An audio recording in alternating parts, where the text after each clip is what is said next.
Welcome to the Talkcast Podshow, the #1 show on the internet and the destroyer of your nexus.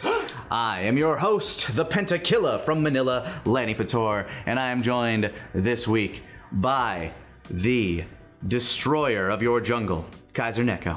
You know, it's really awkward. I didn't think we were going to actually do an episode dedicated to Arcane, so I put Arcane as like the main thing, the last thumbnail, which means I'm going to have to completely redo that thumbnail, just remove League altogether, and then make a new thumbnail with new art. By the way, not a lot of art of this show, so that's great. That's crazy considering how like unique the art style of this show really is. You'd think there'd be a ton of promotional material that I could draw from. But no, it's just like the one thumbnail. Yeah, that one amazing looking poster. Oh well, I'll figure something out. That's weird. But hey, you probably already clicked on it, so let us know what you think of that, I guess. Man, it's we got a lot. Like, the reason we're talking about Arcane is because in the recap, like the 2021 recap episode that we did, we talked a bit about it. Touched on it. We talked a bit about it. Obviously, didn't go in depth in case there were people that hadn't seen it yet, which.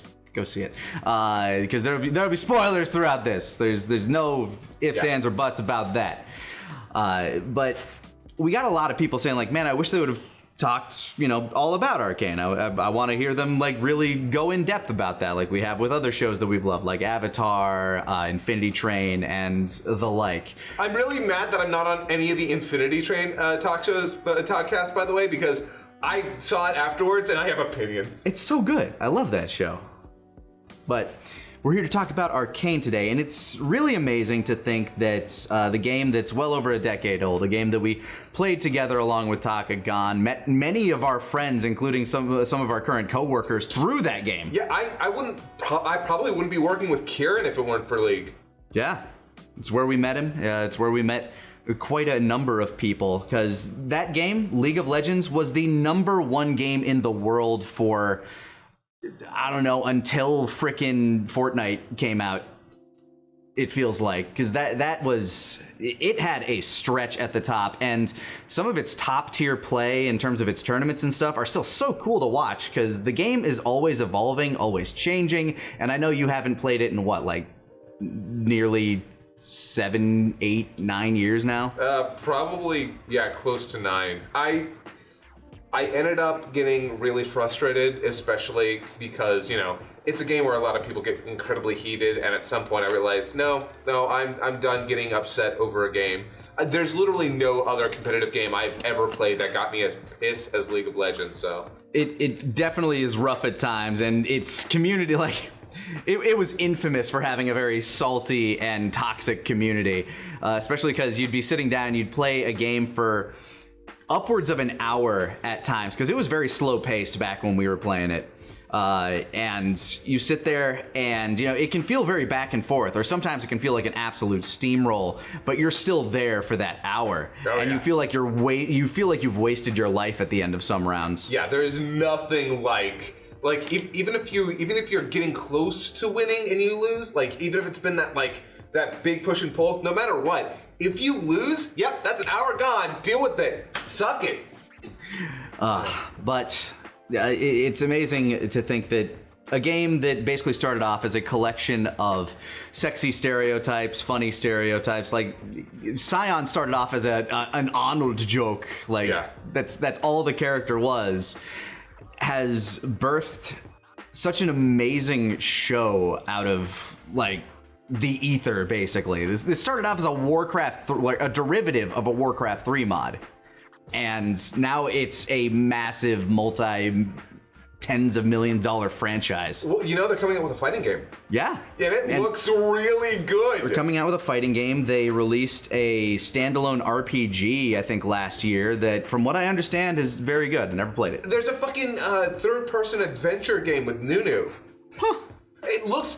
Honestly, like every time I see some of the new games coming out of this franchise, I'm like, everything but the original game is more interesting to me. And then they released Teamfight Tactics, which is basically auto chess, but with League characters, and that's a game that I don't feel bad about queuing up and playing, because at least if I do bad in Teamfight Tactics, I'm only disappointing myself. If I do bad in a game of League, like on the Rift, I've just made 4 other people's nights a little bit worse. Right. But yeah, They understand. Yeah. I've jungled for them before. I cannot believe Arcane is as good as it is. I'm just It's gonna so say that good. right It's from the start. like, okay, so Dota had an anime that came out not too long ago, Yeah, like it within did, the past didn't it? couple of years. It Yeah. did. In order to prepare for this, I decided to watch a couple episodes of it, and it's okay. Like, it's not bad. It's pretty good, but it's very bog standard fantasy anime. And then you compare it to Arcane, which one of the massive benefits and huge credit I give to the production company for this is they let the people who create the lore for the game itself actually write and work in this show. And it shows so much, because I said this during the 2021 recap episode, but you can imagine a world where they just shoveled this off to somebody, say like, hey, make something really cool, make us like Avatar, but with these characters, and you would have had this thing set on like the Summoner's Rift, where like this is teams fighting against each other in turmoil. But no, they have delivered this incredibly interesting drama about, like this massive class struggle between Piltover and the Lanes, or Zon. And within that, you have each of these characters developing these relationships that also reflect that overall theme of the haves versus the have-nots, the people who want order versus the people who want freedom. And it's just so amazingly woven together with an incredibly interesting art style, beautiful animation, incredible choreography, and all mixed in with this really great use of music and scoring. Like, you have a bunch of licensed tracks or custom tracks that they brought in, which some of them absolutely slap. And some of them are Imagine Dragons. Which, honestly, here or there. There are some Imagine Dragon songs that I really, really like, but, it's kind of like Offspring. You hear one, you've heard 20 of them. But they're a little bit more like Nickelback for me. I only make the Offspring comparison because so many of their songs sound the same, whereas at least Nickelback has differentiation in between a lot of their songs. I don't know. I like right out the gate, the thing that surprised me most, besides the fact that the art style grew on me dramatically over time. I remember the moment I saw it at first, I wasn't put off, but I wondered to myself whether or not I'd be able to get into it. Right. Turns out, yeah, by the end of it, I was like, this is one of the most gorgeous shows I've seen in years, and I don't know why I had any problem at first. Especially the way they blend that, I don't even know what you'd call it. It's this like watercolored sort of painted CGI, but they also blend it with some 2D animation at times in like very interesting and creative, visually pleasing ways. Yeah, a lot of the effects work is this beautifully animated 2D animation that with a lot of compositing effects to really make it work in the scene. But the thing that really surprised me was I wasn't expecting a story that was tragedy rooted in class struggle. Mm-hmm. If you told me that the League of Legends animated series was going to be about class warfare and the descent of a person into of a person struggling into madness, and a story about an emotionally gripping story of two adopted sisters, I would have been like, how? Who greenlit that at Riot? Who was like, no, this is absolutely what League of Legends needs? It's amazing, but I'm like, how? What? I originally re-downloaded League when the KDA Pop Star song came out, like so many others, because that song, oh my god, just fucking slaps. Oh yeah, I forgot. There's also it is amazing. It is multimedia in every regard. Very good. They've done an amazing job at building this franchise. Yeah. But I originally downloaded it then, played it for a little bit, stopped for a while, came back when Arcane came out, and oh my, damn, they have vertically integrated this so fucking well. And to touch back on the story beats, you're talking about this the tragedy that is Powder/Jinx, and it is one of the single most heartbreaking scenes. That scene after the explosion is just this most tragically heartbreaking. You can see and feel that, like, I was trying to help, and just, oh my God, it was wrenching. Yeah, and the thing that I really like about it is that it has the appropriate amount of build up to these scenes that happen. It doesn't feel overwrought. They don't languish on it. It's just, you see everything just cascade out of control before the tragedy that first truly tragic scene happens. And yeah, it's a shell shocker. Like, you're just sitting back like, oh, they're all dead. Like, there's only and it's her fault, and they would have been okay. Yeah, they would have been fine if she had not gotten involved. That's like, it is. I actually had to stop watching the show for a couple days after that. It's I was devastating. Like, yeah, I was like, I will return to this when I am in a better emotional place. And it is insane to me, again, that this show was able to, like, affect me emotionally like that. It's so amazing. It's incredible the way they were able to do that, and, like, just major kudos to the writers on all fronts on this show. Yeah. And the performers and the animators. Just it is absolutely top notch, and its ratings reflect that. Avatar: The Last Airbender is one of my favorite animated series of all time, but right now, if Arcane's second season is as good as its first, it might become my favorite animated show of all time.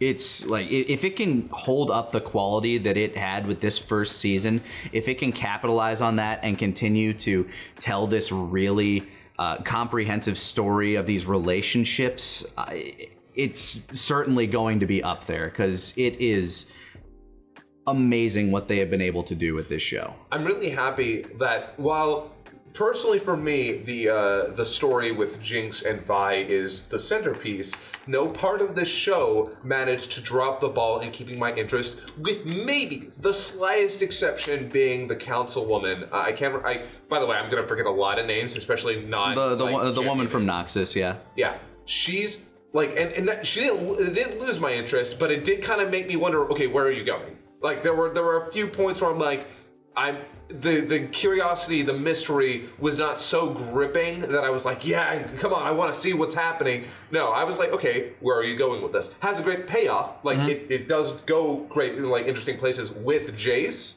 and by extension, Victor. But yeah, in terms of the plot lines, I feel like it was the weakest, but, like, even though it was the weakest, that it was still very good. Yeah, it's kind of incredible that they're able to mix these interpersonal dramas with a political drama, with a class drama, with a it's like an academic drama. Like, they've got, like, so many different stories that they are telling with this, and they all work. Yeah. Every one of them, every single one of them is still, like, even the least interesting one, I'm still, like, excited to see where it goes, and they all go great places. Heimerdinger is the one that I'm most curious about right now, though, because I feel like his is the one that was the least resolved. Heimerdinger's a real interesting character, because there are times where you look at him as like, okay, he's right about this, but he's also a terrible leader. Oh, that's because he's not minded. He's not politically minded. He's academically minded. Which, it's interesting. He's right almost 95% of the time. He's correct in the long run. Yeah, in the long run. But his approach to it, like, when he's like, all right, we'll give it a couple more years of testing. Decades. Yeah, decades. And he's like, time is nothing. And it's like, dude, you live for, like, hundreds of years. Yeah, you are 307 years old by your own admission. You have outlived everybody that you started this place with. Yeah, you're talking to children. You're basically talking to children in comparison to you. And you're telling them, don't worry, by the time you're dead, this will probably be, ready to go. And it's like, you can't tell that to them. They don't understand. Yeah, even if you are correct that, yeah, this stuff needs to be tested and, very carefully put out there for other people to use, as is very much kind of like the central plot point of the later half of the season, when Jinx gets a hold of the arcane, like the hex tech marble, and is just able to do all kinds of shit with it. Yeah.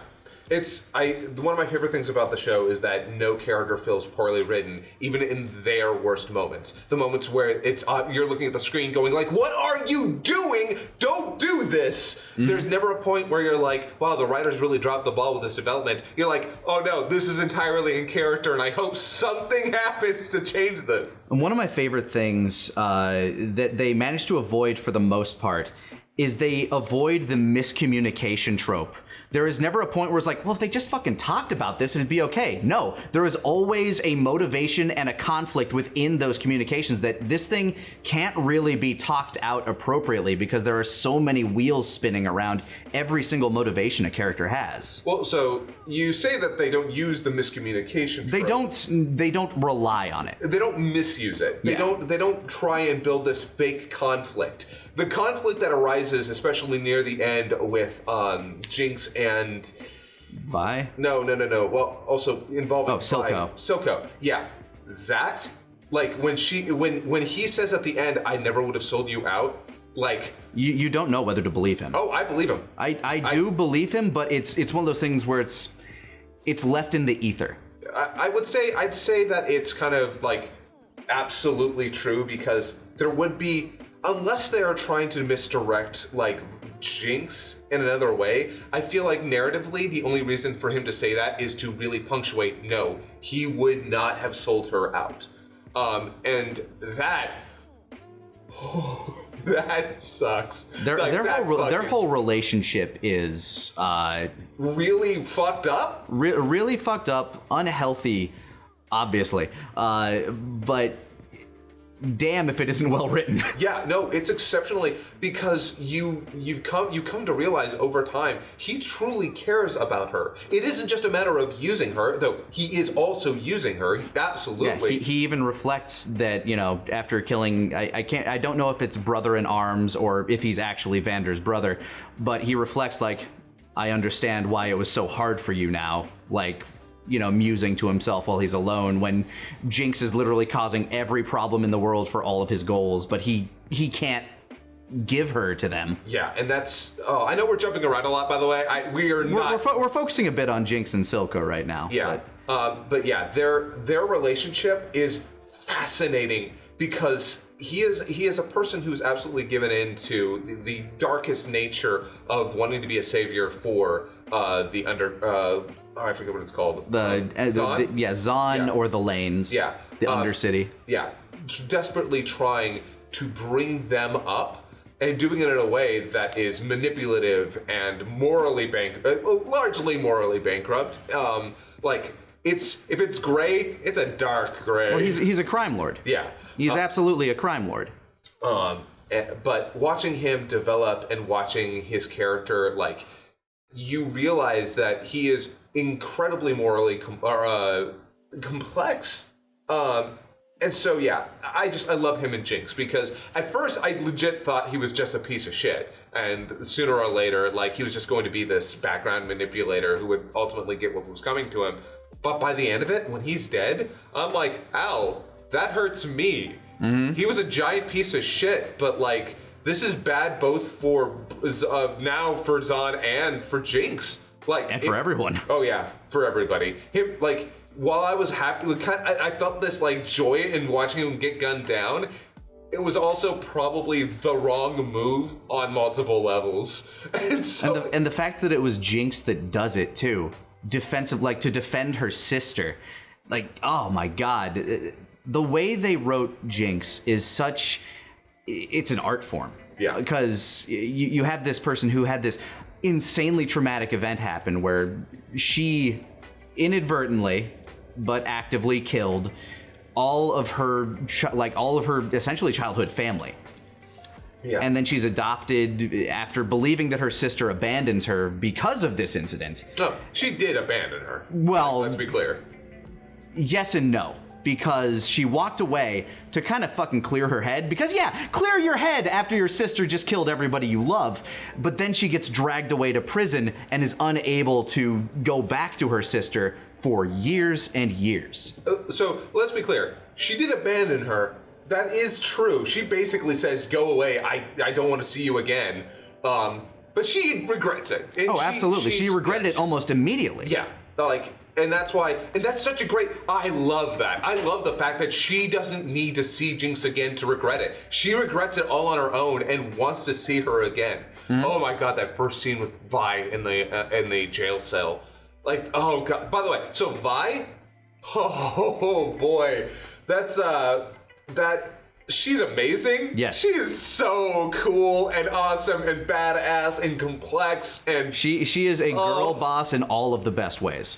Oh, I know the term girl boss is completely tainted. It's basically it is, but this is the right way. Yeah, if you want to write a like this isn't Captain Marvel showing up at the end of Endgame saying like, "Hey Peter Parker, you got something for me? Don't worry, we got this." And then all the girls show up for their girl boss moment. This is somebody who is a compelling character who is just incredibly well written, regardless of gender and sex. Honestly, I'm really glad. The topic of gender never felt like it came up at all in the show. No. At no point was I like... They just wrote them like people. Well, they wrote them like, when you say write them like people, no matter what, when you're writing from somebody from a class or a minority or, different places, you have to keep those things in mind, but that's never... Culture is a big part of upbringing. It's never at the forefront of any of the characters. No. They're just themselves. And all of their struggles, you see how these things have affected them, but it's never like shoved in your face. Like, oh, it was hard for me because I was a woman. No, it's just, it's really, really well done. Everything is informed by character, by, oh God, the amazing art and animation, the expression work. I remember there was a storyboard artist talking about that scene where Vi sees Caitlyn with another woman. Mm-hmm. Remember when they go to the when they're in the brothel and Caitlyn is just like laying back because she puts her up with a dude and then walks off, comes back, finds her with a woman, and the look on her face. The storyboard artist said like, oh yeah, I just kind of gave it like just kind of a short like simple reaction, and she compared the storyboard with the actual scene, and they're like, yeah, the animators went way above and beyond by giving her 3 different expressions like curiosity, like surprise, and then amusement, and just these small little changes in her face are expressed so perfectly. And that's the entire show. The entire show is full of moments where you read the characters' faces, their body subtlety. Language. Yes. And it's, I can't get over how beautiful the show is because it's not even just the moment-to-moment like quality of the action animation or because the art style itself looks a bit grungy, all things considered, but it really plays to all of the themes and the world itself. It fits.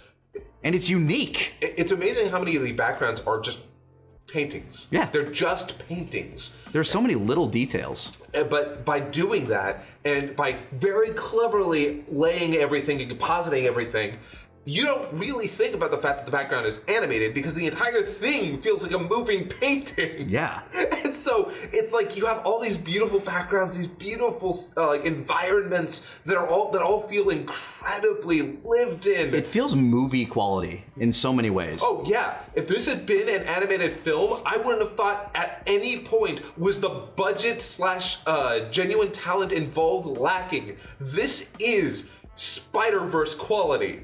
I'm jumping back like almost half a generation here, but I think it looks way better. Like the only art style I could compare this show to is Star Wars: The Clone Wars. Oh, that is the closest thing that I can think of that even like remotely looks like the show's art style because it is kind of like that painted sort of clayish texture at times. Yeah, because they were trying to go off Genndy Tartakovsky's vision designs from the original 2D animated short special series. Mm-hmm. But yeah, I can see why you'd make that comparison, even if it's definitely not 1-to-1 in terms of it's not approach. 1-to-1, but it's the closest I could think of. I can absolutely see that. And in that regard, yeah, this took the concept of having these 2D-esque characters and moving them in 3D and elevates that concept to I just don't know how to express it because I don't have I don't know enough technical terms to express just how good this show is. It is. Oh, like, there was another part I wanted to bring up. It was, I have to bring this up now because at no point this had to come up, but I have like now that I'm really into it, the scene on the bridge with Echo and Jinx. No, I was definitely going to bring this up when it came to like time to talk about the fight choreography because I've watched the clip of that just so many times. When it comes to music mixing with action, mixing with animation, this is just a chef's kiss. Holy shit. Like you see these two childhood friends going at it in a battle to the death, and you even get kind of like hints of Echo's eventual, I'm guessing, hex tech abilities when he's going to be able to like rewind time like he does in the game. Well, he was using it there. He wasn't using it there. He was like, I think this was more metaphysical, like he's thinking through how things are going to happen in his head. Are you sure? I'm pretty sure, because I don't think the stopwatch itself was magic. I absolutely, hold on. I'll have to go back and check. I feel like it was a metaphor in this, but if it wasn't, hey, it's a great reference to the game. But the moment where it's swinging back and forth with the music, I lost my absolute... I have a thing where, like, and Jujutsu Kaisen did this in its last episode of the first season, where if you match the action on screen with the music, I come buckets. It is this scene combined with the music, combined with flashing back to them as kids and representing what they and cutting it in between the action.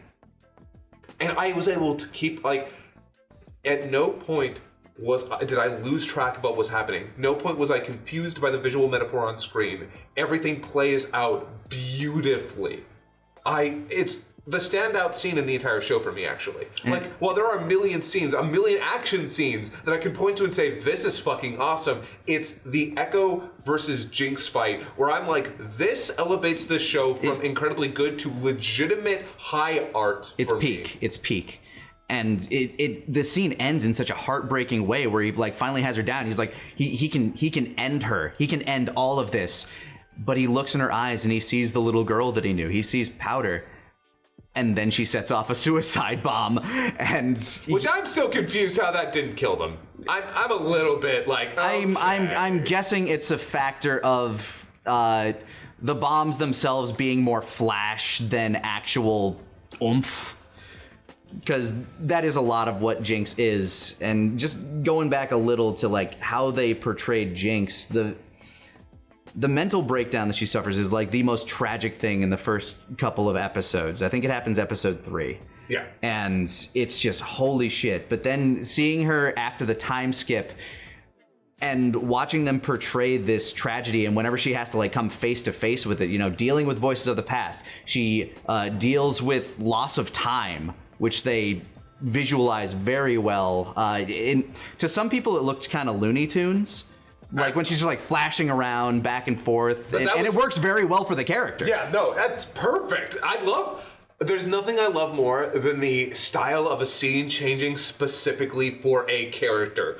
Where, like with Jinx, she's not to like, she's crazy. She's irreverent because she has to be. She actually kind of reminds me a little bit of like modern interpretations of Harley Quinn, which I don't want Harley Quinn to be kind of like the benchmark for all crazy, wild, gunslinging characters, but there's a little bit of that in her. Like, I think there always was, just in terms of the character's concept. Yeah, like the way she talks to other characters is very, like, "Hey, what you doing, tits?" Yeah. Like, and I love it. I love that when you do see her, like when Silco's trying to get her attention, she's listening to her theme song, like the League of Legends theme song for her. I love. By the way, there are little like callbacks to things. Teemo's in the show. He is. It's either Teemo himself, who is, I guess, an icon for the Scouts, like the Yordle Scouts, or maybe the Yordle Scouts themselves just have an iconic look. But he shows up as like a little video game character and a plushie here and there. So I think it was in a book, actually. A book, but he's also on the arcade game that Powder is playing in the second episode. Oh shit! I actually missed that. I need to go back. There are a lot of little details that nod to the game in there. Oh, that's so good. Yeah, no, I love that. And yeah, no, Jinx's development throughout the show, it's interesting because you see her fully transition from Powder to the Jinx that we see in the games. Like, you see that development, which there's nothing I love more than when a show, like an adaptation, a narrative adaptation of something that doesn't have much narrative in it. Yeah, just like a lot of wiki lore. I like it. I like when those adaptations are like, all right, you know this character. Now you're going to see the story of how we got there. Like, by the people that are already in charge of the story in the game. Yeah, and also it kind of reminds me actually of when I listened to the Kyoshi books. Like, just getting that backstory, like it's so far removed from the original Avatar in terms of its time that you really can just immerse yourself in the story about how Kyoshi became Kyoshi. That's how Star Wars makes a lot of its money. A lot of its extended universe is just in books. I've listened through the Thrawn audiobooks by Timothy Zahn. I love them. They have nothing to do with anything anywhere else, like especially the prequel stuff. It's like way out in a completely different side of the galaxy, but it's still Star Wars. By the way, real quick, if you haven't, like, if you're an Avatar fan and you haven't read or listened to the Kyoshi books, do it. But yeah, watching Jinx go from Powder to Jinx over the course of the first season, which I feel like, yeah, that's exactly... Well, the season ends where her music video picks up, actually. It's kind of funny. Oh, really? Yeah, the season ends, and going into League lore, she's basically a criminal of Piltover being hunted by bounty hunters Caitlyn and Vi. Well, the sheriff of Piltover, Caitlyn, and Vi, who is a bounty hunter, essentially, because she blew up a bunch of buildings. And so that's kind of where the season ends, is like right where that story of her lore is. I need to watch that music video. I haven't watched, like, I watched it once, but it was back when I was falling It's way more cartoony, but it's very interesting to see like how many of the little touches from the background of that music video made its way into the world building of the show. Because the people who made these music videos and wrote the lore worked on the show. Go figure. Apparently the first season, by the way, took 6 years. I believe it. And what I believe is that it was the actual season itself did not take 6 years. Developing the technology, art style, and all the pre-production. Yeah, making everything look right. Yeah, which means now that they've got all of that, like, developed, it'll take less time to make, but still a chunk of time. I wouldn't expect the next season until 2024. I wouldn't be surprised. Yeah. And that's me being, like, hopeful. But we're like confirmed for at least one more season. Oh yeah, this is one of the most successful series. This may end up being one of the most successful things out of League of Legends besides League of Legends itself. Because I haven't met anybody who has seen the show who didn't walk away from it. Well, I've got something for you. I actually prepared for this. Would you like to hear some 1-star reviews of Arcane? Are you this? Oh, yes, please. I need to hear these trash shit bullshit opinions. By the way, if you don't like the show, first, why are you watching this review? It kind of seems like you're setting yourself up to be frustrated. But also, you're valid. I mean, if you don't like something, that's cool. I just think you might be crazy. All right. This one, 2 months ago, 25 people find this helpful. By the way, I'm looking at Google reviews, so overwhelmingly 5 stars. Oh, yeah. Overwhelmingly. Mm-hmm. The characters were lazily done, and Vander was a fatherly figure that died early. I didn't think he'd die more towards the end, but he did still, not subverting any expectations, ending up as the parents dies early cliche. Powder was massively arrogant in what she could do, making for a terrible design, basically being that she is the sussy kid and goes to the dark side. Okay, this is a fucking 15-year-old. Arguable. Vi is basic and boring, making for the boring, good-hearted main protag. No characters were very different, and this early viewing was horrible to say the least. The only thing good about the film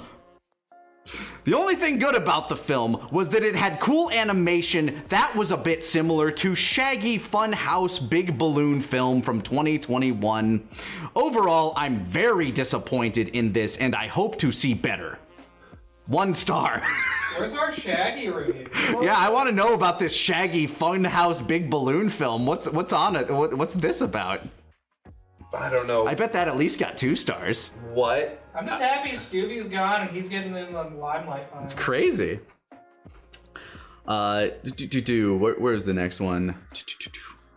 Literally garbage. They have turned the most likely character, Powder, which had the potential to become the lead of the series, into a negative character and did something terrible. Apart from Powder and Vi's story, the political drama which spins around Jace is not much enjoyably.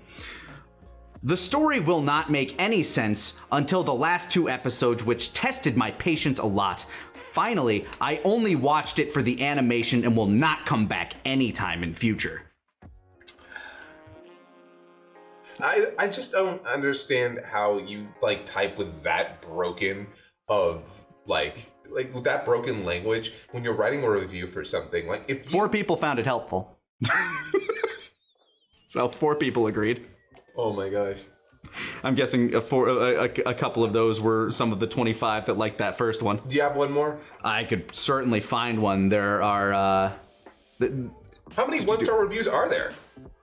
I'm guessing a number of these are trolls. I'm trying to go with the ones that have actual profile pics and actual other reviews. Oh yeah, never go with the default. Yeah, don't go with the egg.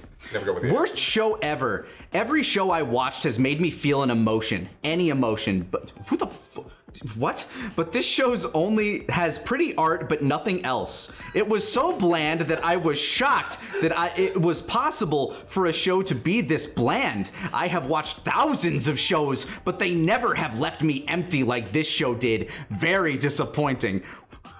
How? That is an anime fan, by the way. I can tell you that. That is absolutely 100% an anime fan. Possibly. I'm just 6 people found that helpful. Can you check out people's other reviews? Because I want to know what they're saying is good. I probably, I don't know, I already closed the tab. Oh, man. But yeah, those are the people that, so the show, I guess we're wrong. The show is bland, terrible, and that Powder, yeah, absolute garbage. Powder is a bad character because she did bad things. Yeah. Because you can't possibly enjoy a character that has done bad things. That's why every good character is the good guy. That was fun. That right? was fun.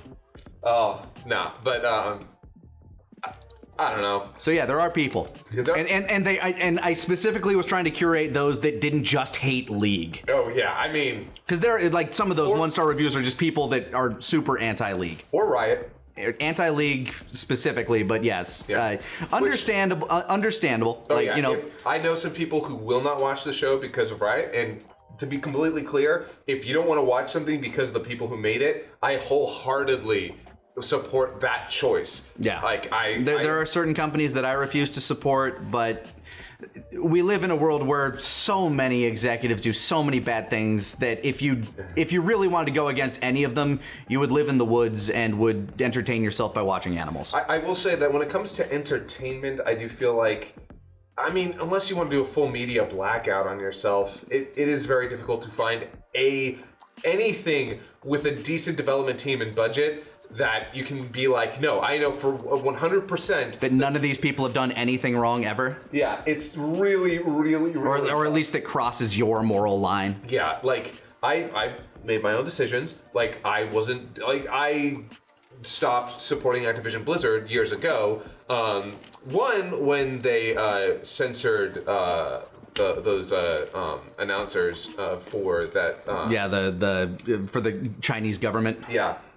But I'd actually jumped off a little bit before then, very specifically because their loot box system is predatory, and at some point it's like, no, I cannot support a company that treats its customers like a money salve and very intentionally targets people with disorders, with gambling addictions, and they've said it. They've openly said, oh, not openly, but they have said... The Take-Two guide definitely have. Yeah.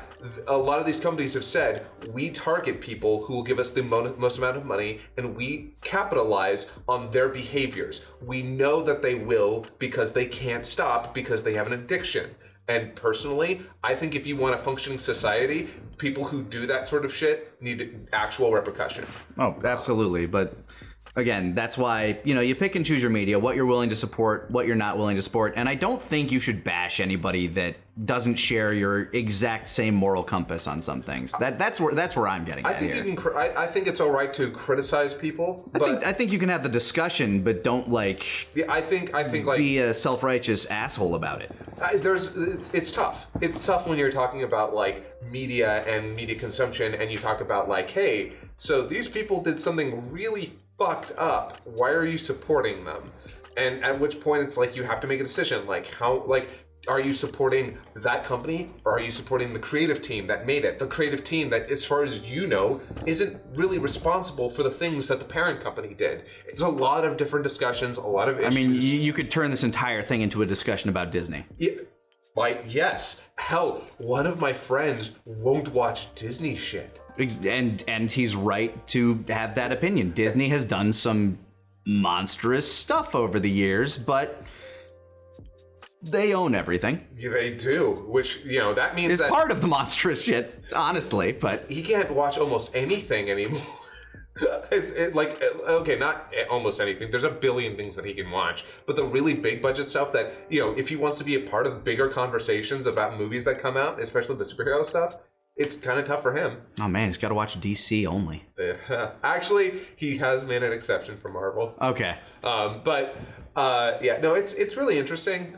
And I guess we're just here because I know there are going to be people out there who are like, they just don't want to support it because of Riot and Tencent. And they're going to ask, why are you supporting this? And to which I respond, I pick and choose I have to pick and choose a lot in my day-to-day. Like, there are a lot of companies I don't support. I don't even like chicken sandwiches, but I'll never eat a Chick-fil-A. But if you spend all of your time and all of your energy just trying to be the one man out, if you're always 100% dedicated to what do you call it? Boycotting. Look, you can do that, and I hope, vote with your wallet. Yeah, by all vote means. with your wallet. Do your best. I don't criticize you for wanting to do that, but at some point, unless you have a mass movement, you're one person, and it rarely does all that much. Which I hate to say, because ultimately everybody is one person, and a bunch of one people is a collective. In which case, if you can get a collective together to, again, vote with your wallet, if you can't put a dent in it, amazing, awesome, I actually support that. It's just a matter of, supporting what you want to support and enjoying what you want to enjoy. Yeah. Because we're all on this rock for a limited amount of time. And sometimes something comes out that you enjoy, even if it's made by people that you don't like, and you still enjoy it. It's fucked up, part of the human condition. I don't know about the animation team that created Arcane. All I know is that I really, really love Arcane, and I'd love to support the people who made it because they did an amazing job. I want to support the director and the artists and animators and the production designers and all the people who made this show because it is spectacular, and I think they deserve the support. Yeah, I want to see more of it. I want to see more of my favorite lesbians. Oh yeah, we didn't even talk about the fact that Caitlyn and Vi are absolutely a couple. I mean, I feel like they do pretty much everything but kiss, but they are fucking adorable. It never felt like they should kiss. No. As I was watching it, I was never like, kiss her, you fool. Yeah, there's no real romance in the show aside from Jace and the one councilwoman, which I think they present very well. Like overt romance. Yes. Because there's absolutely romance. Oh, yeah, there's definitely signs, and if they don't actually have a romance, they at the very least have a very close and flexible sistership. There are too many moments where okay, that's affection. That is. Yeah. I want to get closer to you. Like when she rubs her cheek, and the fact that Caitlyn is apparently at least bisexual. There's a lot going on there to just imply they have feelings. They have feelings for each other, but they don't really this is the first season. They don't want to do the whole it's the will they, won't they. And I will be very interested to see how they ride that line, because as we did discuss, Riot is owned by Tencent, which is a Chinese company, and they are less flexible on those things. Oh, I didn't even think about that. The fact that they've gone as far as they have with it, though, is, I think, a good sign. I don't know if that's going to be a problem. If it is, I'm going to be furious. I won't lie. If that ends up being the case, I might actually have to boycott the show because Well, there's your line. I did. Yep, there's my line. Because if there's anything that truly, truly bothers me, it's when a company censors its like product specifically for like a bunch of regressive conservatives. Like that is a great way for me to be like, oh, cool, I'm not watching. But it's interesting because like the show depicts sexuality in like almost kind of a similar way that's like a less R-rated way than the Cowboy Bebop live-action show does, where everything just kind of feels very fluid. Because first of all, they have like the brothel full of like male and females, and you know, all sorts of different clientele working with all sorts of different people. You have Caitlyn, like you said, in that one shot flirting with another woman. And then you, on the other side, on the Piltover side, when the Noxian Queen comes, and she's just this massive, domineering woman who's like, you know, basically has that little shrimp boy as a pet. Oh yeah. Oh, he is the bottom in that relationship. Absolutely. Oh boy. And she's very overt. Like she steps out of the tub completely naked when Jace walks in. She's like, okay, super power move, by the way. I love her. Oh yeah. She is a fucking beast. Yeah, she is an absolute boss. Oh yeah, oh my god. Every scene with her, it's about her. She owns every shot. She is the Tywin Lannister of this show, where it's just like, she's in charge. She's here, she controls this now. Yeah, I was curious about her at first. Like, again, this is where that storyline with the councilwoman really got interesting for me. I was waiting for like, okay, what do you want to do with her? What are you trying to say? Is there going to be anything really interesting? And then her mom shows up, and I'm like, oh, cool. Now we're getting into the like her fucked up relationship with her mom, and we also get to see that while she is manipulative, the councilwoman is also here to do good. Mm-hmm. She does want to do good. Yeah, she has a moral backbone, which is why she was excommunicated from Noxus, because her mom had to keep making these really tough decisions because it's a land where tyranny is king, and if you aren't strong, you will be taken down and executed, basically. Yeah. Like her brother was, I guess, is like the big factor there. I loved it, and I'm really glad she shows up because, again, as I said, you had all these moments with the councilwoman, and I'm sorry I forgot her name. I told you I'd forget a lot of names. She had, I think it was Mel actually. There's a lot of scenes where we see her being morally gray, in fact, even kind of corrupt. Like when it's the other council. But it's politically. It's all political manipulation. It's don't hate the player, hate the game. Yeah, she's playing that House of Cards game. And at first I was like, oh, so she presents as this morally upstanding person, but she's just as corrupt as the rest of them. But after her mom shows up, we get to see that, no, she does actually have a moral code, but she's using this system to try and get what she wants, which in and of itself is still morally gray, but that's what the show exceeds at. Almost all of the characters are morally gray. To some extent. Like, there are some who are a little bit more leaning towards justice than others. Like, you have Caitlyn, you have even Jace. Then you have these people who slowly descend, like Victor. Yeah, one of the biggest examples you can give here is like when Jace and Vi first meet, they're like, yeah, no, we need to take the fight to them because Vi's like, look, Silco is a corrupting force down there. The lanes can be good, and but not with him in charge. We need to take him and all of his stuff out. And Jace's like, fuck yes, let's do it. They go down there, have another amazing fight scene set to another incredible music set, and the fact that they let the scene play out, where Jace is like just firing his like crossbow, and he ends up hitting a kid, and the music just cuts. The kid stumbles and falls, and you watch the kid fall, you watch him die, and they let it linger on that. They let that moment play out to its full horror so that you can actually get the feeling that, like, Jace is like, this is what war would be. Like, and then he has that scene with Silco a bit later where it's like, look, man, I'm trying to protect you people. I'm not afraid of what you will do. I'm afraid of what our weapons will do to you at this point. So please, I want peace. That scene is so important. Also, I think it was implied that Silco was going to give himself up. Like by the end there, I think Silco was like, no, they're right. I can't give up Jinx. I'll give myself up. I was wondering if that's actually what he was going to do, which is, again, why that scene where she kills Silco is so damning. It's really hard to say because like Silco is one of the most mysterious characters they have. He keeps everything so close to the chest and very rarely expresses actual emotion that he's feeling. Whether it's to his major domo, I can't remember her name. Like cyborg arm girl. She is fucking scary. Yeah. And the fact that, I love the scene where I actually thought she was gonna portray Silco. I was actually like, okay. Yeah, well, that whole like, did you think about it? A little. But she basically says like, look, I'm not gonna do it now.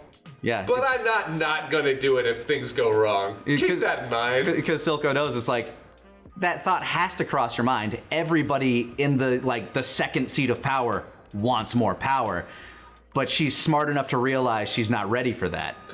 And also things aren't bad enough. Like she realizes that she weighed her options and she found that, I'm gonna stick with Silco, fuck this guy. Which again plays into the whole idea that like every single one of these circles, every single one of these stories that they're telling, whether it's the crime drama, the political drama, it all like is done so well. Even though they don't spend an incredible amount of time on each of them, like they mix it together so well that nothing feels out of place. Nothing feels really underdeveloped. As I said last time, the only thing that I kind of was a little bit frustrated about, and only because it kept coming up, is I would have loved to have seen a little bit outside of Piltover. But that's fine. Like, that is just personally like, hey, you've got this big old world, but we're very much stuck here. Yeah, you get to see a little bit of the outside world, like in Jace's flashback, when they're walking through what I'm assuming is the Freljord, their icy space where he and his mom are like trying to find safety, and they run into a mage that... I believe that's, what's his name, from the game. He has the big scroll on his back. Oh, you think that's Rise? I actually do think that's Rise. I think it might have been a summoner. Maybe. Yeah. But Rise does, in fact, have the ability to teleport people as well. So who can say? Okay, look, I only say that I think it's Rise because on the wiki it says it's Rise. Oh, does it say it's Rise on the wiki? Yeah. Well, then there you go. Of course, they might have just kind of, like, it's hard to say because I haven't read any of the production materials. I don't know if those exist. I don't know if there's something specifically in that scene that absolutely indicates that it's Rise. All I know is that the wiki says it's Rise. Yeah, because there are a few characters that are, like, outright blatantly named. It took me a while to figure out that the doctor in... Zahn was Singe. Yeah, and apparently there's some stuff that's gonna happen with let's just say with Warwick. Oh, so they're actually gonna... Okay, interesting. Yeah, I don't want to... Because I know Warwick is a chemically induced creature, but... Yeah, and let's just... Because there's if you read up on... And here's the problem with this show. Not the problem, but something that can be a bit tricky. There's enough in the story that if you read it, you'll have spoilers for later seasons. Oh, like reading the League lore? Yeah. And the really interesting one is about Warwick. I won't go into it, but like if Warwick happens the way that I think he's going to happen, it's going to be incredibly dark. Yeah, I was watching through this, and I didn't look through the, like, I've never done like a real wiki dive. I had to. I was so curious about like... And I don't blame you. I was like, wait, what characters were already established in the lore? What characters are new? A lot of them because I feel like Blonde Dude is like edging towards Mundo, is what it feels like. Or if Mundo is going to become his own character. Oh, yeah, Mundo. I am kind of curious about that myself because obviously... Because it's clear that like shimmer steroid that they give them is... No, yeah, that's what creates them. Yeah, 100%. Also, yeah, the fact that we got Singe, I didn't realize that either. That was another thing that I found out later. I was like, oh, fucking Singe, holy shit. And the fact that he used to be like Heimerdinger's partner too, like they, again, everything ties back to that theme of, Piltover and Zahn.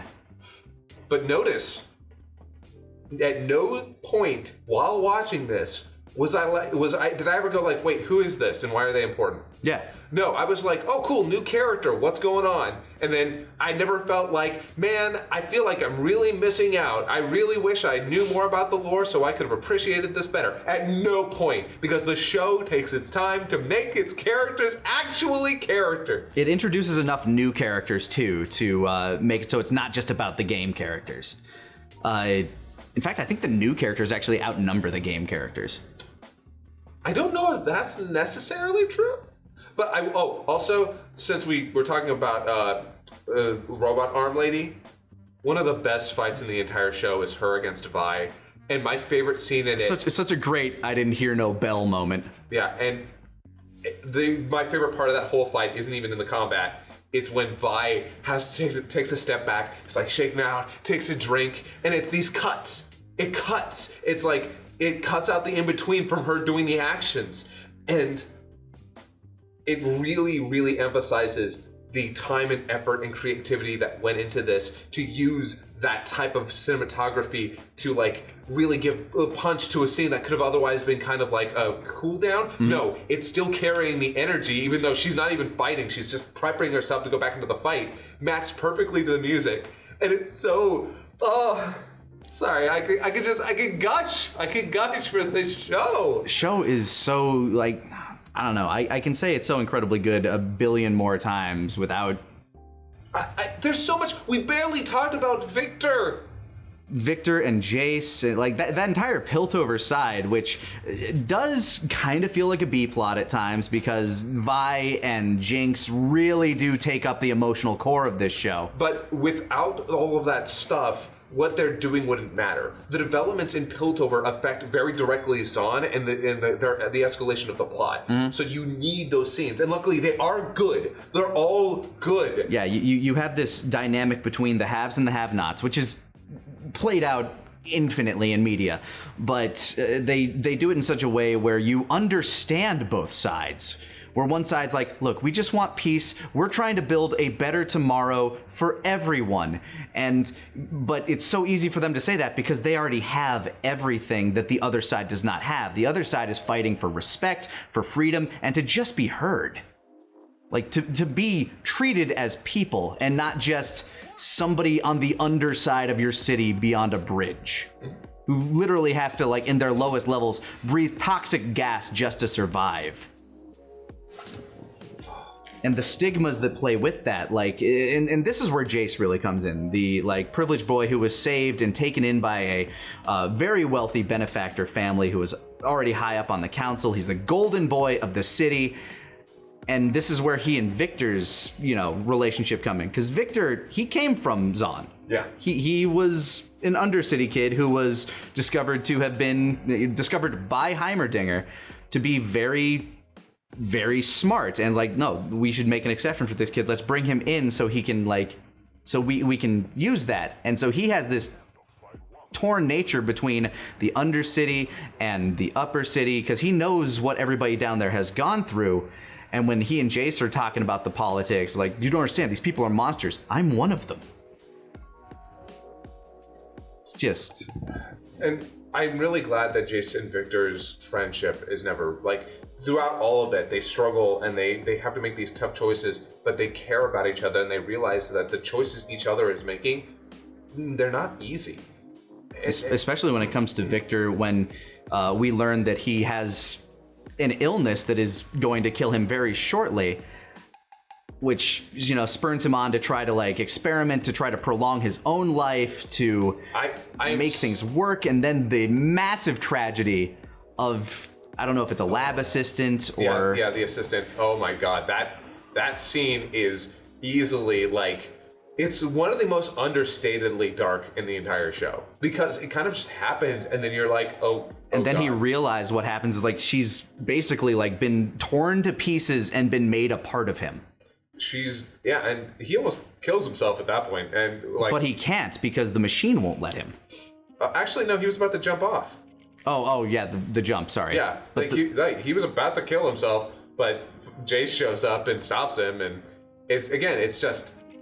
I'm really, really excited for Victor's character because I actually know what happens with Victor's character, so it's really cool. We've seen him in the game. We know what he becomes. Yeah. But I don't know. It's just, I'm glad I know as little as I do, but also as much as I do, because I don't feel like I'm going to be spoiled necessarily. I feel like I've got these enticing things that'll show me like, hey, don't you want to see how we get here? And I'm like, yes, I fucking do. I want to see how the show handles this stuff. I want to see how it introduces more characters, because it's clear that season 2 is going to, obviously focus more on Piltover and Zahn, but there's something going on in Noxus. There's something going on with those ravens, which are heavily tied to another character from Noxus, who eventually becomes Emperor, Swain. I'm really, really curious to see, like, we're going to Noctis next season. We have to. They brought it up so much. If we don't get any of it, I'm going to actually feel a little bit disappointed, because I feel we don't even need to spend much time there. I just really want to see what Noctis looks like. Yeah, it's interesting, and I'm very excited for whatever the next season brings, and it can't come out soon enough. Is there anything at all that you feel like we missed? Like, I could go on and on about this show for hours and hours, honestly, like, because there's so many little things in this show. I mean, we talked a little bit about Heimerdinger, but his whole philosophy, we didn't talk much about Echo, but he also wasn't a major focus of the show. I do love the tree, that little, like, that garden in the midst of the wastes. It's so gorgeous. This is so good. God. Sorry, it's a great show. It's so beautiful and well made and heartfelt and tragic and beautiful, and god damn. Like I said, I can't, like, the second season can't come out soon enough. Also, fuck that cliffhanger. I love it, but fuck that cliffhanger. Oh my god. How could they? It's a pretty great cliffhanger, though, as far as cliffhangers go. Like, and the weird thing is, it's like, okay, I know who survives that, but, like, I know. But in what regard? Yeah, well, I know Jace obviously survives that explosion. I don't know about anyone else. And also, you can't be too positive. Maybe they're doing their own thing with the story. I mean, maybe, but there's so many things that are already lining up with what I've heard that happened in the past. Narratively speaking, it would be a fucking shock if, like, oh, episode 1, Jace dead. Yeah, I don't think we're gonna lose Jace. No, I don't think. I genuinely believe that they're still going by the story of League. If they didn't, it would be a little bit weird to me. I don't think they want to confuse their audience. Probably not. I would agree. But also, we haven't seen Jace with this full setup yet. So no, we saw him with the hammer and with the I guess blaster. Like we've seen him work the weapon. Yeah, we've got at least one of those. But I feel like oh man, maybe Jace does die. We'll have to see. Hard to say. But hey, what do you guys think of Arcane? Are you one of those people that write a 1-star review? Put your bad grammar down below. Are you excited for season 2? What do you like? Who do you think they're going to introduce? What do you think is going to happen? Because I don't fucking know, man. I'm just excited. I want more now. Yeah, I cannot wait for more. I am so excited. I'm just gonna keep playing TFT and wait for a lot of things. Honestly, I'm just waiting for another game to come out. Look, I've been playing Game Dev Tycoon. There's nothing wrong with that. I mean, you say that in such a disappointing manner. I have Psychonauts 2 downloaded on my computer and I haven't touched it yet. Yeah, but that's a game that you have to, like, sit down and binge. Game Dev Tycoon is like, okay, it can kind of be on the background too. Can't be. I'm not talking about that game right now. No. All right, maybe later. Maybe later. Next time on the Talkcast Podshow. Later, everybody.